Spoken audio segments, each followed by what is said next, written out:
October 1962, a moment where humanity stood on the edge of a cliff, peered down into total nuclear destruction, and somehow, at the very last second, stepped back. For 13 days, the United States and the Soviet Union held more than 6 billion lives in their hands. Kennedy stared at Soviet missiles pointed at New York, Washington, Chicago. Khrushchev watched American warships ring Cuba like sharks. One wrong move, one misread message, one trigger-happy soldier, and the world would have ended before the sun came up.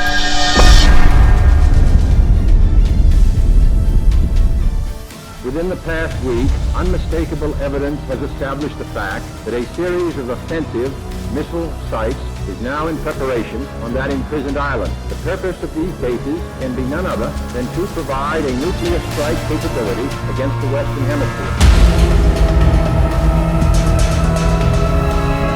This is the story of how the Cold War almost became the final war, how fear, pride, and miscalculation nearly destroyed the world, and how two men, Kennedy and Khrushchev, had to decide between their nations and humanity.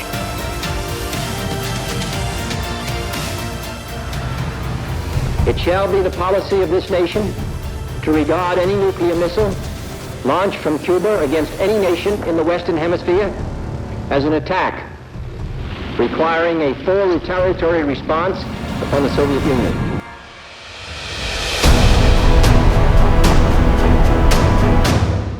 To understand why the Cuban Missile Crisis happened, you need to understand the tension building through the 1950s and early 60s. After World War II, the US and Soviet Union weren't fighting openly, but they were racing for influence, for allies, for nuclear dominance, racing to prove their system was better. Then came Cuba. In 1959, Fidel Castro overthrew the US-backed dictator Fulgencio Batista. The revolution was loud, fiery, and anti-imperialist. Castro kicked out American companies, shut down U.S. casinos, seized land, nationalized industries, and Washington realized the Caribbean had flipped. A communist-friendly country just 90 miles from Florida? That was unacceptable to American leaders. So, in 1961, the U.S. tried to overthrow Castro through the Bay of Pigs invasion. It failed miserably. It embarrassed America on the global stage, made Castro paranoid, and pushed him straight into the arms of the Soviet Union. Meanwhile, the US had placed its own nuclear missiles in Turkey and Italy, aimed right at the Soviet heartland. Moscow felt surrounded, threatened, humiliated.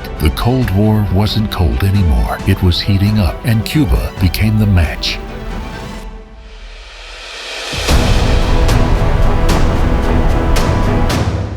Khrushchev, leader of the Soviet Union, made a decision that would shock the world: send nuclear missiles to Cuba. Why? For three reasons. First, to protect Castro from future U.S. invasions. Second, to close the nuclear gap because the U.S. had missiles near the USSR.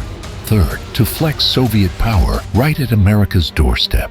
The operation was called Anadir. Soviet ships quietly sailed across the Atlantic with missiles hidden under crates. Thousands of disguised soldiers landed in Cuba. Roads were built, launch sites were dug. Nuclear warheads arrived secretly. The Soviets thought they could finish everything before the US noticed. They were wrong.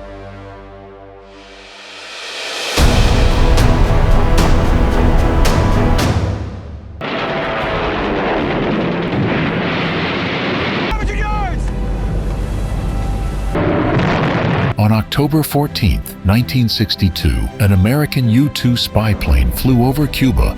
When the film was developed, CIA analysts spotted long missile tubes, concrete launch pads, and Soviet soldiers working on nuclear installations. These were medium-range ballistic missiles capable of hitting Washington, New York, Philadelphia, Chicago in minutes. When CIA Director McGeorge Bundy showed the photos to Kennedy, the president reportedly sat back and said nothing for a moment, not out of shock, but out of realization. He understood instantly. This is it. This is the crisis every president hoped would never happen.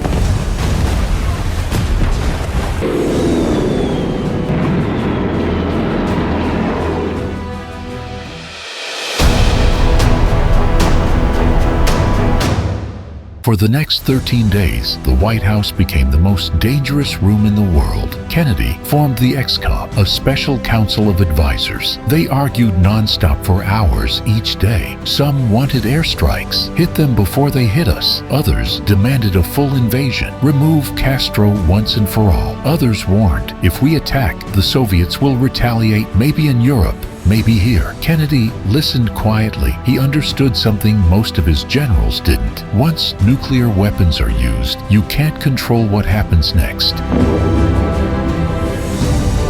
So he chose a middle path, a naval blockade, or as he called it, a quarantine. American warships formed a ring around Cuba, searching every Soviet ship approaching the island.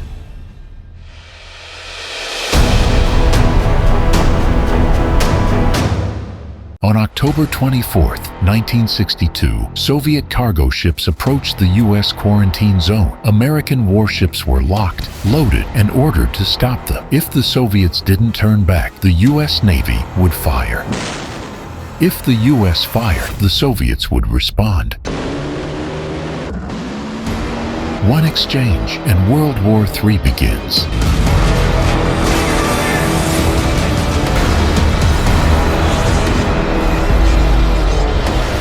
People around the world stopped what they were doing. Schools paused classes. Radio stations aired non-stop updates. Preachers gave sermons on the end of days. And then, at the final moment, the Soviet ships slowed and stopped. A silent miracle, a decision that saved millions of lives. But the crisis wasn't over, not even close. Just when things seemed under control, disaster struck.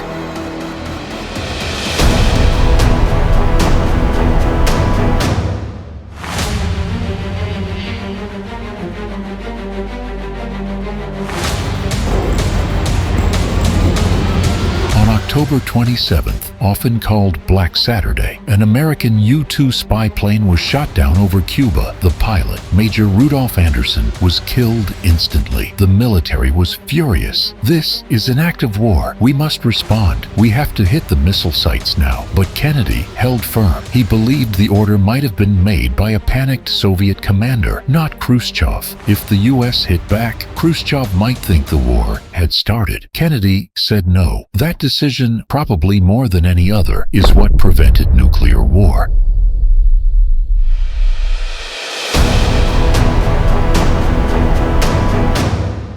With public diplomacy failing, a secret back-channel negotiation began. Robert Kennedy met Soviet Ambassador Anatoly Dobrynin privately. Just two men trying to stop the world from burning. The deal was elegant and dangerous. 1. The Soviets would remove their missiles from Cuba. 2. The U.S. would publicly promise not to invade Cuba. 3. The U.S. would remove its missiles from Turkey. This was the face-saving offer both sides needed. The world would never know the full details, but it ended the crisis peacefully. Khrushchev accepted. Missile sites were dismantled. Ships turned around, and for the first time in 13 days, the world exhaled.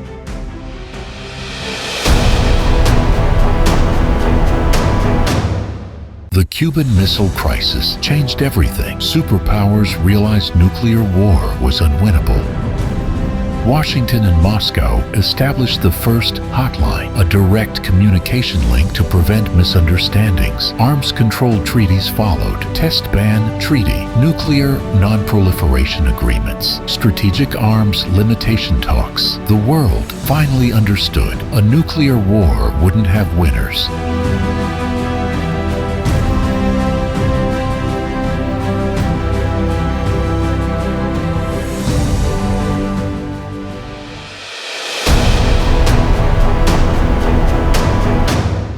The Cuban Missile Crisis wasn't a Cold War story. It was a humanity story. Two men, Kennedy and Khrushchev, under pressure, fear, pride, paranoia, military demands, political pressure, chose restraint. If even one decision had gone differently, if one commander misread an order, if one submarine captain panicked, if one leader let pride win, the world you and I live in wouldn't exist. The cities you know wouldn't exist. For 13 days in 1962, humanity humanity walked straight to the edge of extinction, looked into the abyss, and somehow, by luck, by fear, by wisdom, by accident, stepped back. This wasn't the story of a crisis. This was the story of survival.